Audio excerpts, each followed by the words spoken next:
High above the clouds, where oxygen is scarce and death lurks behind every gust of wind, stands K2, the Savage Mountain. It's not the tallest peak in the world, but it's the most dangerous. For every 4 climbers who reach the summit, 1 never returns. This is not just a mountain, it's a test of survival. And in August 2008, K2 reminded the world why even the bravest mountaineers fear it. Before we begin this tragic tale of courage, chaos, and loss, make sure to subscribe to The Silent Peaks and like this video if you love true stories from the world's highest places. The calm before the catastrophe. It was August 1st, 2008. A group of 30 climbers from around the world gathered at Camp 4, the final stop before the summit of K2. The weather was clear, the winds were low, and for once, the mountain would allow them to climb. They had waited for weeks for this window. Flags from Norway, South Korea, France, the Netherlands, and Pakistan fluttered side by side. It was a rare moment of unity among climbers from every corner of the world, each chasing the same dream, to stand on top of K2. But dreams can turn to nightmares in seconds up here. The ascent, a race against the time. At around 2 a.m., climbers began their push to the summit. The bottleneck, a narrow passage of ice and rock, was the final deadly obstacle before the top. Above it hung massive ice seracs, like frozen daggers waiting to fall. Progress was slow. The fixed ropes that were supposed to guide the climbers were missing in parts, forcing them to waste precious time.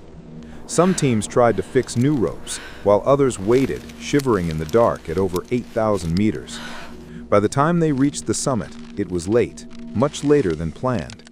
They were exhausted, low on oxygen, and facing a race against the setting sun.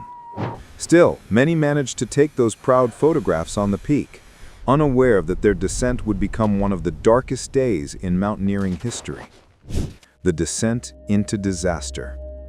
As dark fell, the mountain came alive with chaos. Climbers began descending the bottleneck when tragedy struck. A massive ice serac broke loose. In an instant, tons of ice thundered down the slope, sweeping away the fixed ropes and burying several climbers. Those below watched in horror. Without ropes, descending was almost impossible. They were trapped on one of the steepest, deadliest slopes in the world. Oxygen tanks ran empty, headlamps flickered. Communication broke down completely. Some climbers tried to find their way down in the dark. Others stayed put, hoping for dawn. But the mountain showed no mercy. The long night on K2. As the temperature dropped below -30 degrees Celsius, survival became a fading hope. One by one, climbers succumbed to exhaustion and frostbite.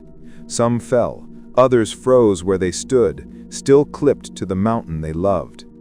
Pakistani climber Shaheen Beg and his partner Abdul Jabbar tried to rescue the stranded, but both disappeared in the storm. Norwegian climber Rolf Bay fell to his death in front of his wife Cecilia Skog, who could only watch helplessly.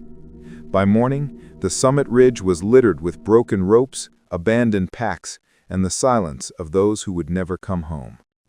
Survivors and the aftermath. Out of nearly 30 climbers, only 18 made it back alive. Some crawled into Camp 4 half-frozen and delirious.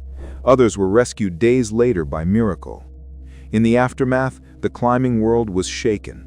How could such a tragedy happen in perfect weather? Was it human error, poor planning, or just the mountain's wrath? No single answer ever came.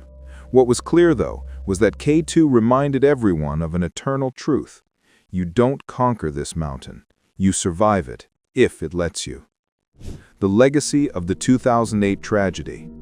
The events of that day became known as K2's deadliest storm. Though there was little storm, only the violent force of falling ice and fate. Families mourned, survivors struggled with guilt and trauma. And yet, even after this disaster, climbers still return to K2 every year. Why? Because for those who chase the sky, danger is not a deterrent, it's the very essence of the challenge. They climb knowing the risk, drawn by something they can't explain. Maybe it's beauty, maybe it's pride, Or maybe, as one climber once said, because the mountain is there. K2 doesn't forgive mistakes. It doesn't care about courage, fame, or dreams.